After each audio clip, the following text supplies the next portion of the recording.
គោបរៈក្រោយពេលដែលយើងបានផ្ដិតយករូបភាពប្រាសាទព្រះគោរួចមក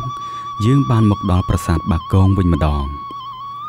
តាមលក្ខណៈភូមិសាស្ត្រនៃប្រាសាទបាគងនៅខាងត្បូងនៃប្រាសាទព្រះគោ